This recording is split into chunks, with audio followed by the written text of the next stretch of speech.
Sister Betty, Brother James, the members of the UNIA, Michael and Raymond in particular, Brother Michael, Brother Raymond, congratulations on his recent election. And no, I'm not going to say anything about Donald Trump today. I want to thank Dr. Jeffries for that beautiful introduction. It's just a delight to be here.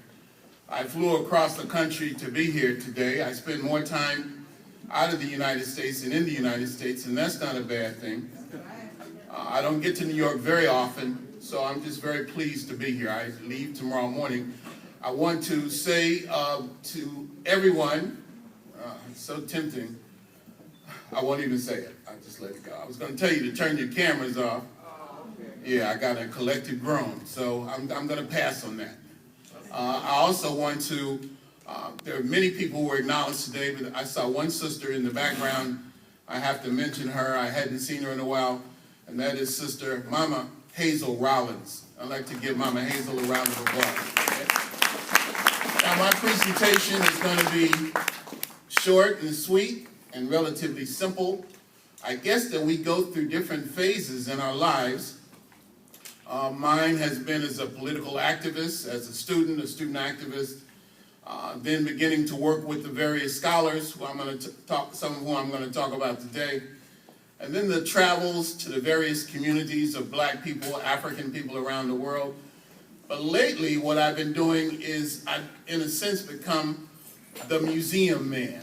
I've developed the attitude that we can reconstruct our history as a people through the artifacts in these museums around the world, through the loot that Europeans have accumulated and show off in these museums around the world. So most of the pictures I'm going to show you, and today it will be a visual presentation, will reflect that. A lot of the images that I'm going to show, the vast majority of which I'm going to show, have not been shown before. A lot of them never been shown anywhere. And so what you're going to see today is essentially an entirely new presentation. But somebody posted this on Facebook, and I really, really like it. It's a beautiful piece, and it says, Black history should not be a mystery. And the reason it's not a mystery is because of a lot of the great scholars that have come our way, working with CEMOTAP or in New York City, people that I've had the pleasure to meet and work with. So I want to begin with an acknowledgement of several of these ancestors. This is my favorite. Can everybody hear me pretty well? Yeah. Let's start off slow, and we'll see how it goes. We'll let the pictures take us on a global journey around the world. Of course, this is my favorite picture with Dr. Ben in the lobby of his apartment in Harlem a few years ago. I love this photograph. In fact, people have suggested that we have a biological relationship. And then a nice one with Dr. Clark. Everybody, it was hard not to love John Henry Clark. And I was able to spend quality time with him. I remember introducing him at this particular program in Southern California. This had to be, I don't know, back in the early 1980s maybe, a few pounds ago and more black hair at that time. And I remember asking him, Dr. Clark, what do you want me to say as an introduction? And he said, don't talk too long and don't make it sound like an obituary. And then here's one, I hope you recognize this brother right here. This is the great John Glover Jackson, who taught at City College of New York. I think for Dr. J, this must bring back a whole lot of memories, these photographs that I'm going to show you. This is doing an interview with him in his Southside Chicago apartment, I guess about 1990 or so. I think I was talking to him about the Moors. He told me many things that day. I asked him, I was with another colleague of mine, a brother named James Brunson, and we were talking about Jay Rogers, somebody who I admire a great deal. And Professor Jackson went on to say that Rogers had visited 60 nations. I think is exactly the way he put it. And that inspired something in me. I decided that if Jay Rogers, Joel Augustus Rogers, with all the things, who was from Jamaica also, by the way, if he could do all the things he did, if he could travel to 60 countries with the adversity and the times in which he lived, that I was going to try to go to 65. I think that each generation should try to build on the successes and foundations of the generations that have come before. Right. I think a good teacher is measured by the success of their students. That knowledge is not something that should be hoarded and hidden away. It should be shared generously. That's why I'm letting y'all take these pictures, all right?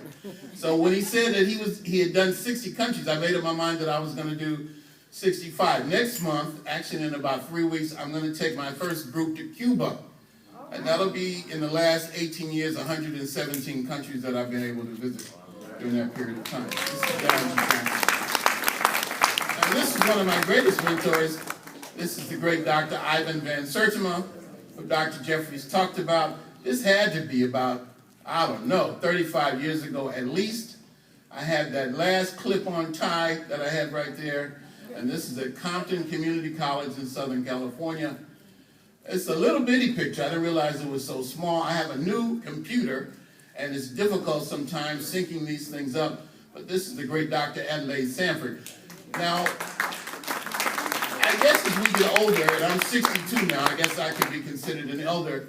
I'm sure Sister Hazel Rollins wouldn't say that, but I could be considered an elder in some circles. And when you get to be that age, at least for me, you look back at your life, although I still think I have a lot of juice in the tank and a long way to go. And you have certain regrets and things you wish you had done. And I wish that I had been able to spend more time with African women scholars as mentors. But Dr. Sanford is certainly one of our greatest living scholars. And then here's one I put here just for Brother James, and this is Dr. Shabazz. On the way over here, we got caught in traffic. We spent more time in the car than I'm going to spend at this microphone, and we talked about a whole lot of different things, and one of the things that seemed to really bring out the warmest recollections on James's part, Dr. McIntosh's part, our memories of Dr. Shabazz, the world's greatest mathematician. And then here's one. I didn't know Dr. Jeffries was going to be here, but I dug this up just in case. Another old one, and this goes back to the First World Forum in Harlem, I think on 125th Street. I believe that's what it was. All right, I was only 20 blocks off, near Convent Avenue. And this is one of Dr. J, myself in the middle. I'm usually the shortest one around. And this is Brother Harold Dix, Nana Bugwaiku, who is also an ancestor. So I wanted to begin by acknowledging those who have come before us and those who are still here on this, as Dr. J likes to call it, a victorious path. Now, let's go to these museums. And the pictures I'm going to show are kind of like, I guess the analogy I would use is like a parent showing baby photos. These are my children in a sense. This represents my work over the last couple of years in particular. I think that in the last 3 or 4 months alone, I visited probably 40 museums just in that short period of time in a number of different countries, and I want to show you some of the fruits of that labor. I want to show you African people around the world, most of which are in these museums. This is a beautiful one in Berlin, and this is one of the daughters of Akhenaten and Nefertiti. A different style of art. To me, that's just fantastic. I'm just going to show you these and hope you will agree that these are just beautiful pieces of art. This one, I just love to see black men and black women together. I get a thrill out of that. And where I live in Los Angeles, and the rest of the time I spend a lot of time in Paris, it's not as frequent as we'd like for it to be. At least I like for it to be. This one I photographed a week ago in Seattle. And this is from the end of the 25th dynasty, the beginning of the 26th dynasty. And in a sense, that period of time is similar to what we're going through right now. In terms of a degree of uncertainty, a sense for me of a kind of defeat and setback. I still am hoping that I'll wake up at any moment and realize this has all just been a bad dream. That it really didn't happen. I haven't watched the news in a week, and so I'm still hoping. Anyway, this is a beautiful piece of a black man and woman together in the valley of the Nile. And you can see where the paint was originally and how much darker these people actually were. All right, let me go quickly. This one is from ancient Lebanon. And the fact that you all are quiet and subdued, I'm just going to assume means you love the photographs. This is 3,000 years old. Lebanon. This is in the British Museum in London. This one I recently found, and I would say 99% of the photographs I'm going to show you are original pictures, almost all of which I took myself. but occasionally I wanted to insert another one or two in here just for the sake of completeness. Now, in Paris, in fact, let's see if I have it next. We have this one right here. Paris I call the city of museums. I spend a lot of time there because my daughter lives in a suburb of Paris. Don't worry, her mother has Senegalese roots. I know how black people think, and I wanted to insert that, lest your imagination really wild and rumors begin to circulate. Right? A lot of black folk, a lot of Africans in the former colonial empires. All right. Anyway, Paris for me is the city of museums, and besides being a daddy, I go to these museums and I take the pictures. Now this one is in a place called the Cernucci Museum, and it's right in the heart of Paris. The Cernucci Museum is interesting because all of the artifacts that they have, everything is all from China. And they have one piece in particular that to me is the signature piece of the museum. It's called the Tigress, or the Tigress. It's from the Shang Dynasty in China. The Shang Dynasty is important to us because it's the first historical dynasty in China. It began nearly 4,000 years ago. And at the centerpiece, you have a bronze libation vessel called a U vessel. It's of a tiger protecting a little black man. Remarkable piece because it tells you who the Chinese thought that they were indebted to in terms of the founders of ancient Chinese civilization. Now, I thought this was the only one in the world. And I did a little research and found out that there's another one from the same time period, and this one is in Japan. And this is from the Sumitomo collection in Kyoto, Japan. Now, at first I thought they were the same, but you can see there is a difference. This one looks kind of honorary right here. The tough one, this one looks a little bit nice and meek. But anyway, I wanted to show you those. And then this one, I'm just going to go through these quickly. They're from all over the world. Show you what a global people we are, and that our history begins long before enslavement, which of course we know. This one is from a place called Crete. Crete is interesting because it's documented as the first historical civilization of Europe, even though Crete is really not in Europe per se, it's in the Aegean Sea.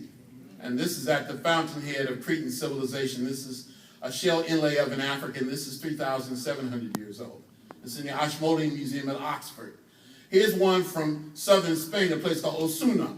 1,000 years before the Moors entered Spain, African people had already entered Spain. And this is a nappy-haired African, happy to be nappy-haired African in Spain 2,000 years ago. This is Andromeda. This is a Greek depiction of the person whom the largest, solar system or galaxy is named after. I guess a lot of people don't know that the largest solar system in the world, or galaxy, I'm not very good, obviously, at astronomy, but this large constellation is named after an African woman. Head of black woman. The Greeks considered Andromeda the daughter of the king and queen of Ethiopia. And this one is also about 2,500 years old. This one is from Italy. It's from the Etruscan civilization. The Etruscans preceded the Romans. Here's another marble head from ancient Rome. So African people are not unknown to these places. We've never been an isolated people. More often than not, we were the first people in these places. And there were a series of migrations that went on as time progressed. You could say that history is a movement to people. Look at this beautiful marble head of a young African in ancient Rome. And look here. During the European Renaissance, it was common to portray the youngest of the three kings thought to have come to the manger in Bethlehem as an African. Yes. This is in a museum in the Netherlands. Look at that brother right there. Can you get any more melanated than that? Here's another one. This is in Germany. He looks to me like Bernie Mac. Yes. These are 500 years old. And yet another one. The African is the dominant figure. Yes. This is before the full impact of the transatlantic slave trade, when Africans, even in Europe, were still portrayed as kings. Now here's another one you may or may not like. It's interesting from a historical perspective. This is in Antwerp, in Belgium, and this is called Moses and his Ethiopian wife. All these are from the European Renaissance. Now you would say, of course, they got it half right. Look at this is 700 years old. This is from the Italian Renaissance. You see this figure about to be beheaded right there. I don't know what he did. But what's interesting here are the shields.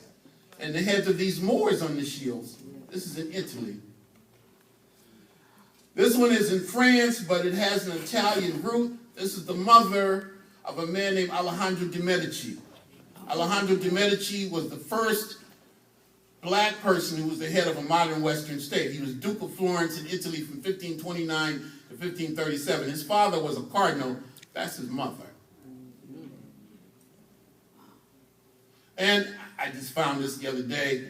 I like it because, again, I like to see us portrayed together. And in a sense, it causes us to think a bit more about Dr. King. This is Dr. Martin Luther King Jr. and Coretta Scott King, not in Birmingham, not in Selma, not in Montgomery, in Accra, Ghana. A lot of people don't know Dr. King went to Africa several times. Dr. King monitored the African liberation struggle. Our struggles are not separate. We're talking about a global struggle for African empowerment. Here's one recently, a couple of years ago in France. This is the only black book. We're sitting out in front of the only African-owned bookstore today, or one of the only African-owned bookstores in Paris. And this is my crew when I'm in France. Now, let's just go quickly.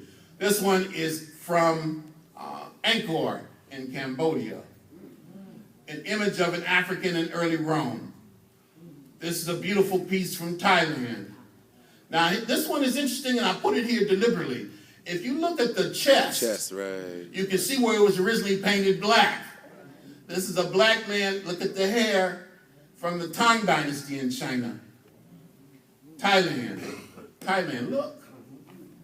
All these are from Thailand. I'm not satisfied with these photographs. I took these in January. I think I'm going to have to go back.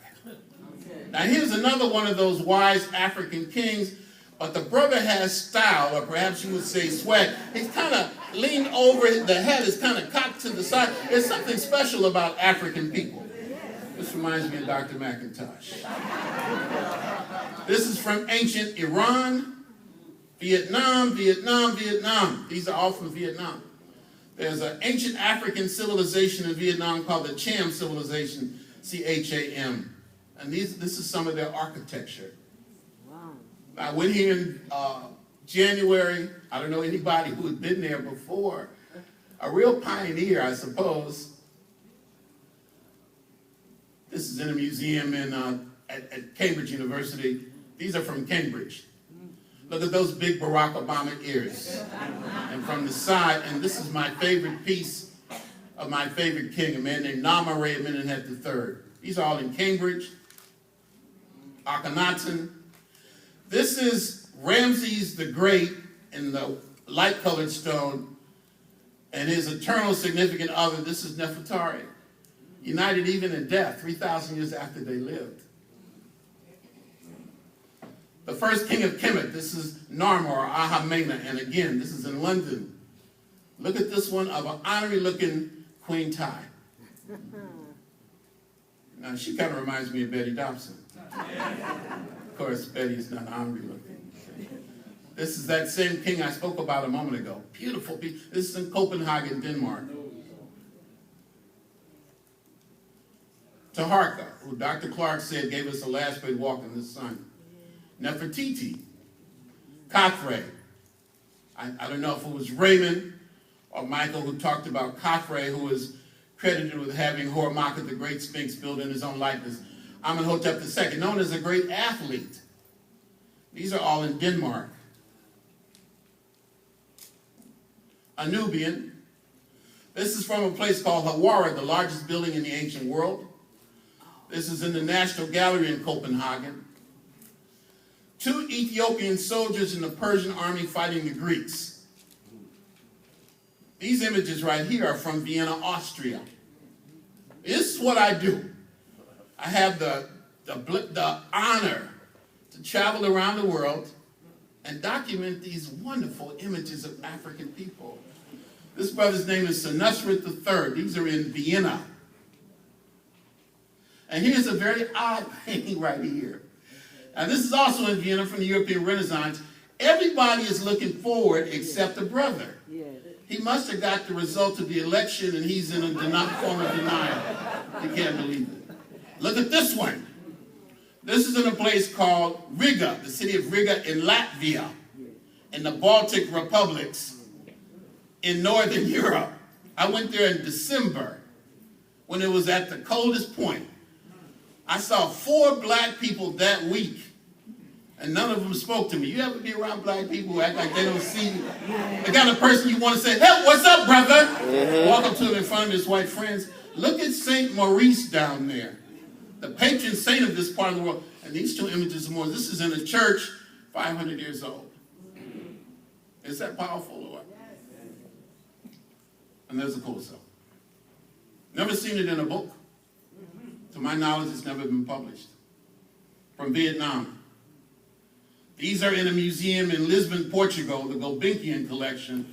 And this one I really like. Now, here you have Queen Ty and Amenhotep III. And they were thought so well of that this man had it portrayed on his funerary stela.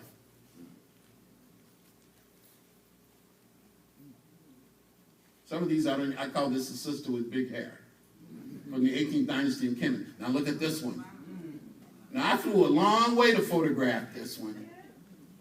So I'll show you a few angles of it. Look, this is from the 11th dynasty in Kemet. This is about 4,000 years old. Is that nice or what? I used to have an afro like that. I know you think it's funny. This is from the last dynasty, the 30th dynasty.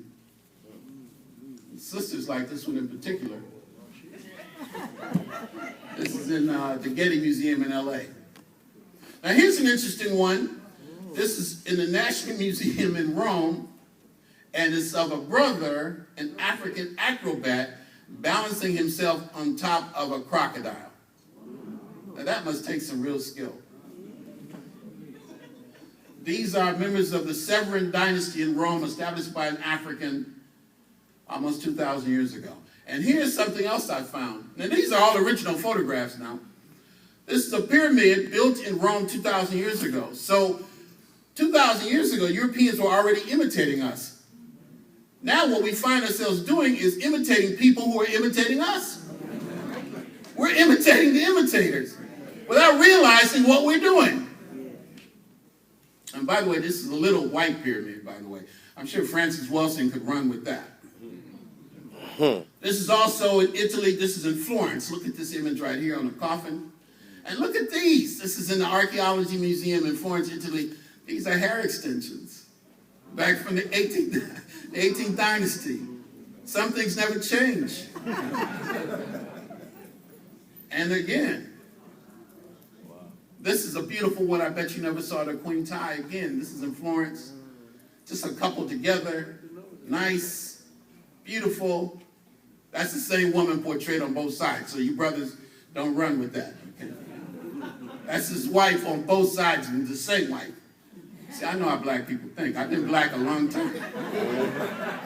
And walking down the street of Florence, after I left the museum, I'm walking down the street and somebody says, I was with 3 or 4 other people, Africans.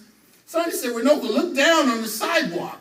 And there was literally an image of a Moor on the sidewalk of Florence. So we talk about the Moors in Spain, but I'd like to see more research done on the Moors in Italy. This is in Madrid not long ago. In fact, it was the beginning of August. I was being awarded my 2nd honorary doctorate degree in Spain by a new organization, an educational institution. They call themselves the Malcolm Garvey Institute. From the Louvre. Look at these. Look. I love this one right here. You know what this is? That's Imhotep's mother. Not Imhotep Gary Bird. This is the original Imhotep. He who comes in peace. Now we see these little images of Imhotep, these little statues. I assume they're very small because they were placed in tombs. And it's hard to look at them and not, recognize the ethnicity of this great African scientist. This is his mother. Now, if the mother looks like this, then what does the son look like? Okay, you get it. I had the great fortune over the summer. I took my 23rd trip to Egypt. I took another tour group there, And this time, I did something very, very important. I took my daughter and my daughter's mother to Egypt with me. I have one child. She's 11. She's the most precious thing in the world to me. And not everybody has a chance to do that. I wanted to take her with me to Kemet so we could see it together. This is out in front of the Egyptian Museum in Cairo. She took that picture in the Luxor Museum of Amen, from which we get the expression amen. Here's an image of Jesus the Christ. Now, I took a group, but I left the group to take this picture. I would have taken the group in the Coptic Museum with me, but I wasn't sure if this artifact was still there, so I went on my own. This is called Christ in Glory. It's an image of Jesus emerging from his tomb after the crucifixion. If you look very, very closely, you can see blood on his hands and feet where he was nailed to the cross. He got a nice afro. He's got beautiful, fair skin, because what does fair mean? Fair means good, right? So it's a matter of perspective. There's a brother named Dr. Wade Knowles in San Francisco who says that the essence of power is the ability to define someone's reality and make them live according to that definition as though they chose it. And so we're going around talking about good hair. And we're going around talking about fair skin. Because many of us are using the perspective of those who oppress us. All right. One of the Olmec heads. Now, next year, I'm going to do 5 tours. I'm going to conduct 5 group tours. And one of them is all of them are going to be historic, but this one in particular is just the Olmec heads of Mexico. There are 20 of these heads. And I don't know anybody else that's seen all of them. I saw the last of them a few months ago. So next year, next July, on one tour, I'm going to show you all of the 20 Olmec heads in Mexico. It's never been done before. This is one of the Levanta heads in the Louvre. El Moro, the Moor, in the Louvre. Here's one also in the Louvre. I guess that's Simon of Cyrene, carrying the cross, and there's a detail. This is a tough sister here named Amos Nefertari, who was the co-founders of the 18th dynasty. That's the same one I showed you earlier from Spain, also in the museum in Madrid. These are in Madrid. This is in a place called Manchester, England. Here's an image of an Africoid deity from Vietnam, a beautiful piece of Akhenaten. This is in the Met. I took this yesterday from the Etruscan civilization, and look at this powerful figure here. Amenhotep III, and another beautiful one in Queen Tai. Queen Tai. Just a fragment. A Kushite. Now, I know when some of y'all think of Kush, you don't think of a person from the Valley of the Nile, but this is a Kushite or Nubian. I guess that was over your head. I'm from California. Akhenaten again. How can anybody have any doubt as to the ethnicity of who these people were? From the Book of the Dead, Asar, the first resurrected Savior. Now, here's one I found yesterday that I had not seen before. And this is a figure named Fudomayo. He's the wisdom king of Buddhist mythology. He's the one who guards the Buddhist texts. And you can see how the Japanese portrayed him. There are 2 Japanese proverbs that have been used to suggest a black or African presence in Japan. One goes for a samurai to be brave, he must have a bit of black blood. Right, right. Another one says to make a good samurai, half the blood in one's veins must be black. So what did blackness symbolize in Japanese mythology? Thailand. And there's another one, Fudomayo, in the suit of armor of the most prominent shogun of Japan in the 14th century, from ancient Greece. Here's one that even stumped an expert. I had an extra day in Barcelona in August. I led the National Association of Black Social Workers on a tour of Spain. And after the tour was over, I had a day to myself. What was I going to do? Go to a museum, obviously. I found out about an Egyptian museum, never heard of it before, but I told a taxi driver to take me there. When I got to the front of the place, it looked so desolate, I almost told the driver, keep on going. But I went anyway, and I was astounded. Now, the female figure that you see here is none other than Cleopatra VII. One of my colleagues has just found out that Cleopatra's mother was an African woman. So I showed her this piece right here. She was the former keeper of the Egyptian and Sudanese collections at Cambridge University. She said, Runoko, I never saw that before. This is King Khufu, also in that same museum built at the Great Pyramid. Here's an interesting piece of the Immaculate Conception. There's a Tsar who has been castrated by his brother. There's a bird taking his seed. There's Aset or Isis. This is before Jesus the Christ. Ramses III. Now this is, I'm sorry it's cut off at the top a little bit, but this is CEMOTAP. It's the most African-looking piece of CEMOTAP I've ever seen. And that was in that museum in Barcelona. These are from Japan. These are African sailors in the Portuguese fleet in Japan 500 years ago. Look at this one. 1,500 years ago in Mexico. Now here's one that has some, all of them have symbolism, but some take on different dimensions. Now this is in July, and that's me and Ashra Kwesi sitting on top of a five-star cruise ship on the Nile holding court. Now why do I show this? Because it's important that the community see the scholars working together. We have to be able to pose a united front. We might not even like each other. That doesn't matter. There are bigger issues. This is a bigger struggle than us as individuals. Our egos can't be so big that it prevents progress for us as a people. And there's my daughter on that same trip. Okay? Here's an old photograph. This is my first trip to Australia in 1998. And there I am with the two youngest sons of Stephen Biko. This is Australia in 1998, my first trip, first of 9 trips there. This is an image of an African during the era of Shakespeare. You know, Shakespeare wrote about Othello the Moor. He wrote about other African characters, Ethiopian characters, Moorish characters in his plays. Well, this is a part of a special exhibit that was at the British Museum of the works of William Shakespeare. And here's an image of a Moor in Europe in the 17th century. From Iran, I'll go through here quickly. I think we've all seen this beautiful piece at one time or another. This is in Seattle. This is an image of an African in Syria during the time of the Roman Empire. Just an earring from Mali. Africa is not poor. Africans are poor. Africa is not poor. Africa is being raped and robbed and pillaged. Africa is the wealthiest continent in the world in terms of natural resources. From Nigeria, let me start to wind down. Now life it's been good to me of late, especially, and I've been able to travel and see so many things and go to so many places. This was on a trip to Sudan a few months ago. I took a group of 20.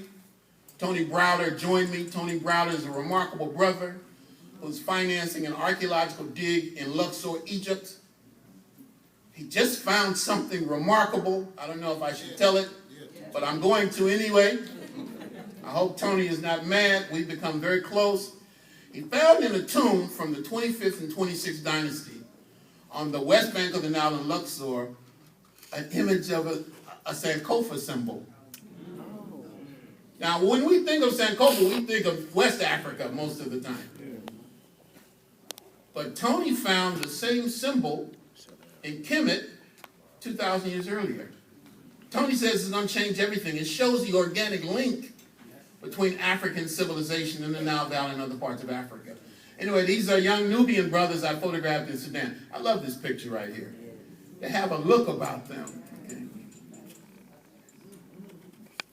And there I got them to smile. It wasn't easy, but I did it. These are all from Sudan, from Khartoum, an image of Taharka. This is where the Blue Nile and the White Nile meet each other in Khartoum. It looks very serene, doesn't it? Yeah. The Nile is composed of several rivers. And the White Nile, the Blue Nile, the Victoria Nile, the Albar River. But this is where the rivers coalesce in Khartoum, and they flow north into the Mediterranean through Kemet. These are just images from Sudan. This is at a place called Odangala. This is the sacred mountain called Gebel Barkal. This is where local people believe the spirit of Amen dwells. You could call it the Holy Mountain. I never really thought I would be able to go here, but not only did I go to the mountain, I went inside the mountain. These Africans had carved a tunnel inside the mountain, and there's an image of Taharka painted there. These are all from Sudan. This trip was not for everybody. 112, 115 degrees for a week, no running water, no flushing toilets, no showers, and it was hot. Not for everybody, but look at what we found. We had it all to ourselves. We were the only people around. The only person there was this lonely camel driver. There are 120 pyramids in Kemet. There are 350 in Sudan. So you know I'm taking another group back there. These are all from Sudan. Look at these wonderful photos.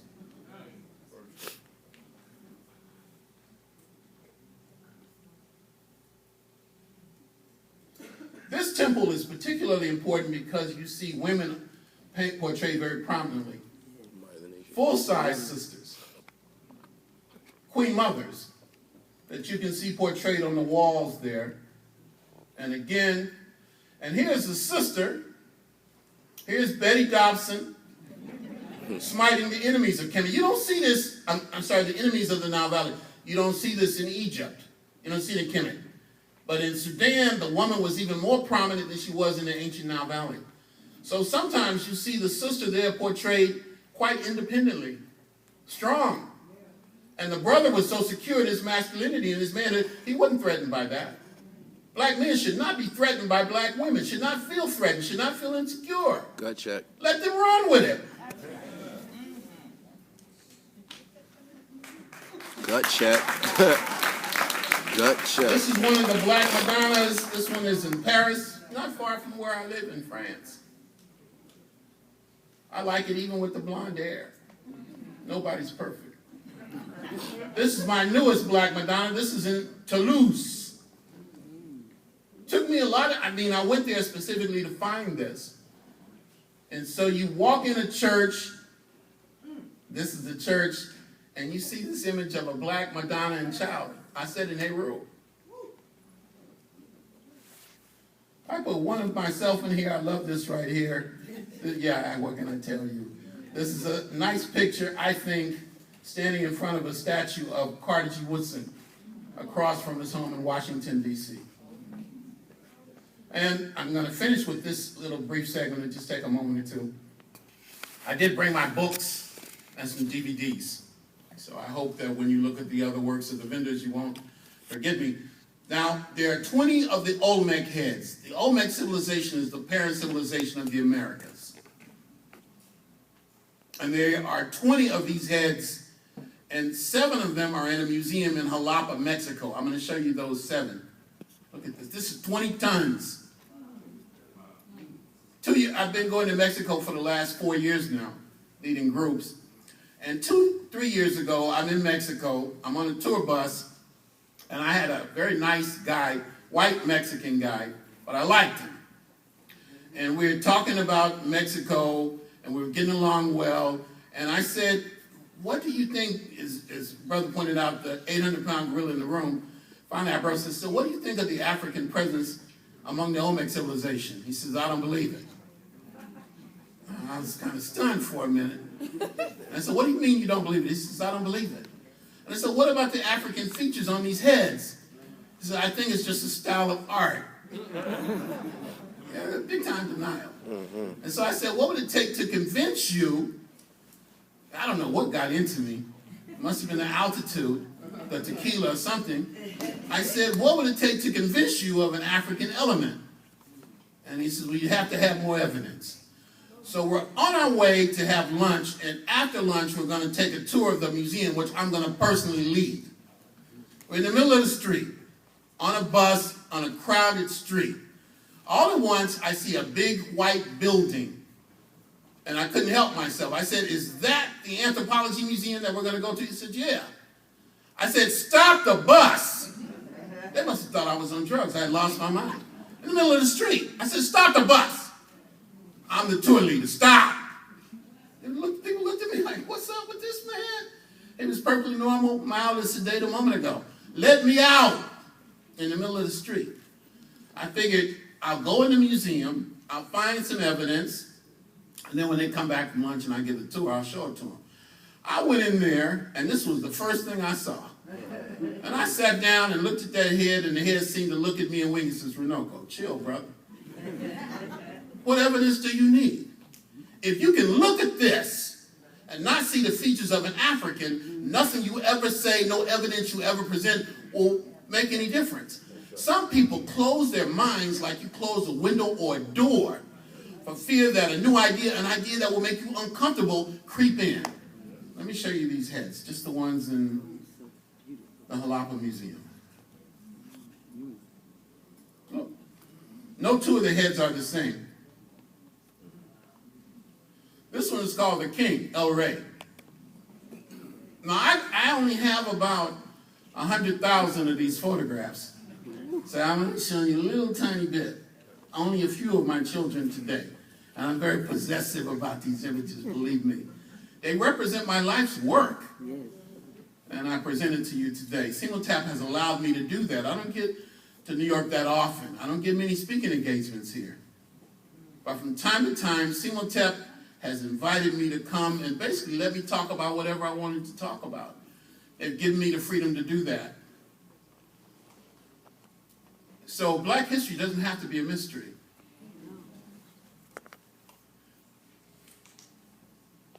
This one is interesting for a lot of reasons because you can see where the brown paint was. So in addition to the broad African or Africoid features, you can see that it was originally painted dark brown.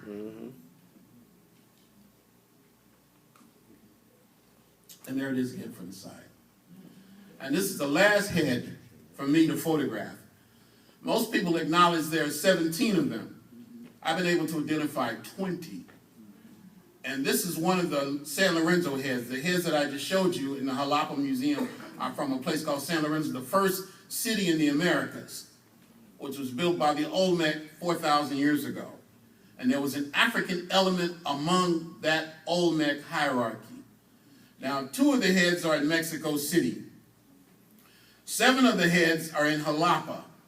But there's one head that remains where it was originally. It is hard to get there. Rough roads, very strange terrain.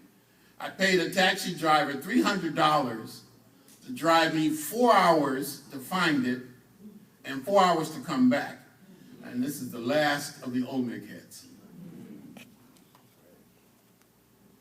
Sisters and brothers, I love what I do. I'm very passionate about it. I think the images speak for themselves. We have a history that's second to none. We have the greatest story that's barely been told. And it's our job to tell that story. That's right. Nobody can do it but us. Nobody should do it but us. That's right. And I thank and give praise to CEMOTAP for allowing me to come here and share just a little bit of that story with you. Happy 29th anniversary. I love you all. Give thanks. Thank you for all that you Give do. thanks. Okay. Give thanks. Black power, sir. And I kept pretty good in terms of time. I'm even proud of myself. No, we're not finished a second. You'll just bear with us for another 3 minutes, and then we will bid you adieu. So here, you're going to move the microphone, and we'll finish our program properly. That's the first time I've done this presentation. I don't know how it's going to work, but I think it went pretty well. Beautiful. Don't forget the books, the DVDs for sale.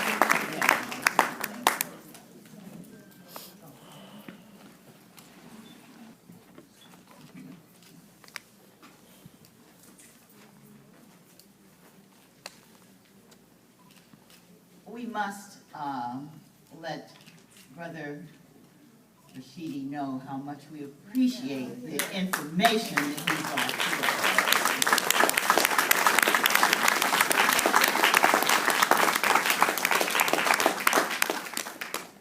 And since you like it, we want you to continue living out of that suitcase. Because in doing so, you're going to places where we would never be able to go, but you brought it to us. And you explained it to us. You made it real. And we are so grateful to you. Another hand for this genius.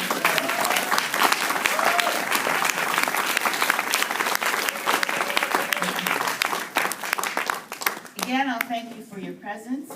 And I do want to say that on Saturday at CEMOTAP, Brother Larry Ham and Brother Jazz Hayden will be at CEMOTAP at 2 o'clock on the 26th of this month, which is next Saturday. So we want you all to make certain that you're there, because Brother Ham, you know, he has set the world on fire over there in Newark. And of course, Brother Jazz Hayden, he has photographed police brutality. His life is always in danger, but the brother continues to do it. And they have a message for us, so we hope that you'll show up again and let him know that we appreciate the work that he continues to do. And I, Betty Dobson, want to say thank you to each and every one of you. You have no idea how great it is to look out and see your faces and to feel the energy and to just be a part of an African program, because I miss it where I am living now. Yes, ma'am. And you know that part of the world, Youngstown, Ohio, voted for blankety blank. So I was just, you know, I feel good now. I can go back now and face those ground hogs and deer and them crackers. I'll be able to go back and look them in the face and say I was with my people. Thank you, brothers and sisters.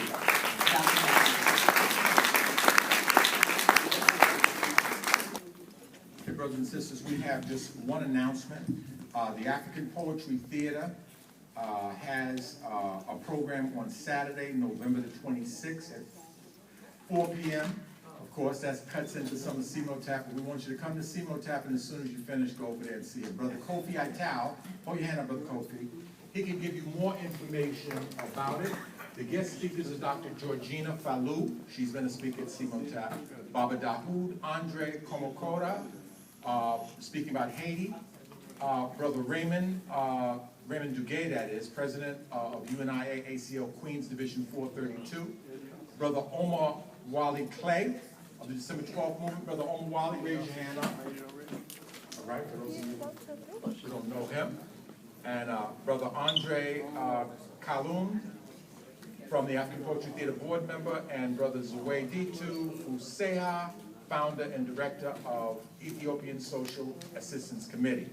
And also Brother Bernard White, who is here with us, but he stepped out for a minute. Brother Bernard White, who has about 3 more weeks before he hits the big 7-0. Give him a round of applause.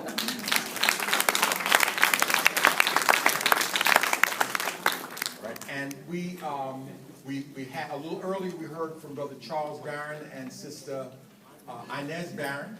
And with us today has come to join us Brother Leroy Comrie, State Senator of New York.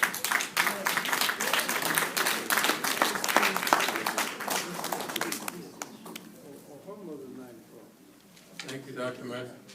Good evening, everyone. Good evening. I'm pleased to stop by and wish you a happy 29th anniversary at CEMOTAP.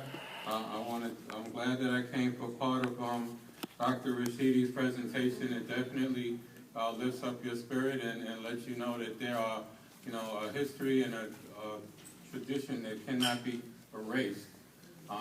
There's an opportunity for us to continue to lean on that as we move forward during these strange days that are coming ahead.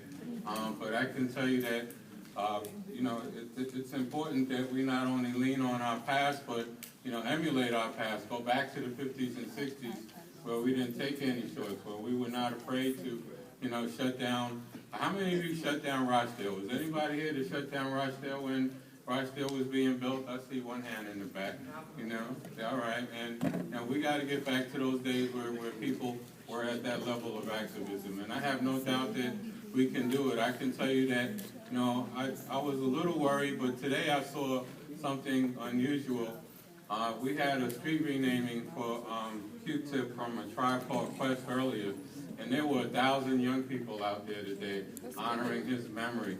And half of them were preaching the gospel and dropping verse from the Bible and talking in a positive mode and talking about organizing and talking about doing things to push back on the fact that we have a problem that has hit us on November 8th full in the face, where they want to go back to Reconstruction. But we can't allow that to happen. And CEMOTAP has been at the forefront of making sure that we're informed, we're aware of our past, and we're ready to face our history. So I wanted to come by to just thank you, honor you for your work, honor you for your service to our community, encourage you to keep the faith, as Adam Clayton Powell used to say, because we're in no ways tired. We just got a little bump in the road. And in the spirit of thousands of years of history, 4 years is nothing but a moment.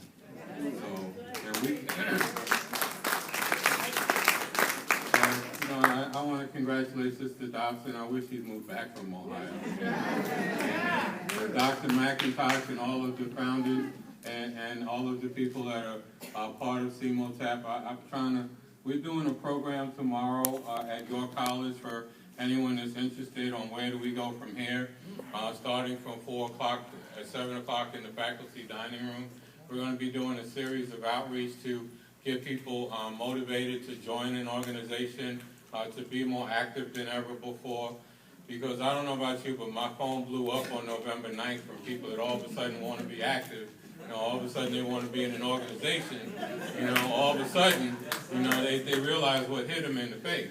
So, we need to take that and harness that and make that happen. So if you have an opportunity, we have some speakers that are coming tomorrow to assess what happened briefly, but also to plan for next steps as we deepen our level of activism as a community and as a nation, so that we can do what we have to do to make sure that our people have the quality of life we deserve. Again, thank you for this program. Thank you, CEMOTAP. Thank you, Family Life Center. Enjoy the rest of your evening. Thank you very much.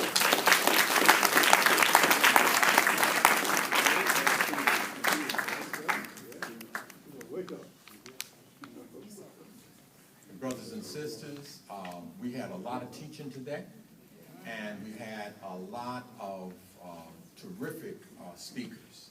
I mean, some planned, some unplanned. Let's have another hand for Dr. Leonard Jeffries.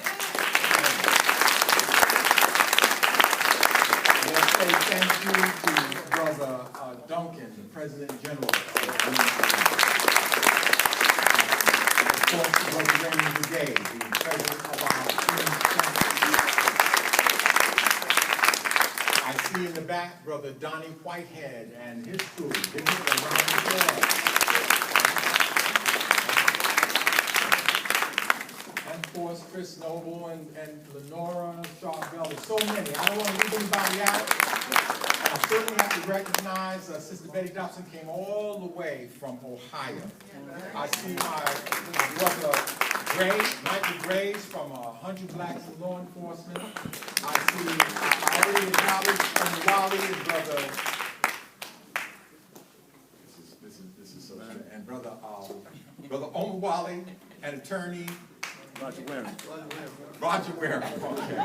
And listen, don't bother me. I told you before, I went to my doctor about this, and he told me not to worry, that I'm having trouble remembering names and stuff. He said, because it's going to get worse. No point in worrying. I want to thank the executive committee, but most of all, brothers and sisters, certainly have to thank our keynote speaker. Weren't there some wonderful pictures woven together? This is to make you go back and do research on your own. I certainly want to thank my family. I want to thank my beautiful wife in the back. Before putting my name on a check and giving it to CEMOTAP, but most of all, I want to thank you. Okay, because we could have all the fundraisers all day. We could have the greatest speakers of the world. We'd have Chris Noble up here, and he could sound just like Gil. We could have Brother Minaj out here, and he could mathematically prove what our situation is. But if y'all don't come, nothing happens. I want you to know that your generosity was responsible for putting into $5,000 worth of bullets. Right?